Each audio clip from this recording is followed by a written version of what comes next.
জাতীয় নাগরিক পার্টি এনসিপিতে যোগ দিয়েছেন যুবদলের সাবেক কেন্দ্রীয় সাংগঠনিক সম্পাদক ইসহাক সরকার, কন্টেন্ট ক্রিয়েটর নুরুজ্জামান কাফি, অ্যাক্টিভিস্ট মহিউদ্দিন রনি এবং শেরেবাংলা একে ফজলুল হকের নাতনি ফেরসামিন হক ইকবাল। বিকেলে রাজধানীর ডিপ্লোমা ইঞ্জিনিয়ার্স ইনস্টিটিউটে আনুষ্ঠানিকভাবে তারা এনসিপিতে যোগ দেন।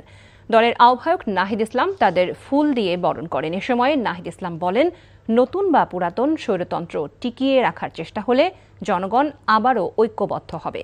নির্বাচিত সরকার আসার পর গণভোটকে অস্বীকার করেছে উল্লেখ করে নাহিদ ইসলাম বলেন, বাংলাদেশকে বিপথে যেতে দেওয়া হবে না। যারা পরিবর্তন চায় তাদের ঐক্যবদ্ধ হবার আহ্বান জানিয়ে স্থানীয় সরকার নির্বাচনে তারুণ্য নির্ভর দল এনসিপি বড় জয় পাবে বলে আশাবাদ জানান তিনি।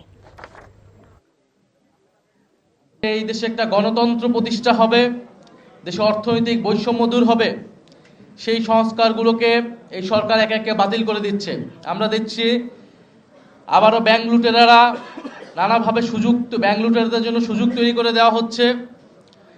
নানাভাবে বাংলাদেশের প্রতিষ্ঠানগুলোকে, গণতান্ত্রিক প্রতিষ্ঠানগুলোকে দলীয়করণ করা হচ্ছে।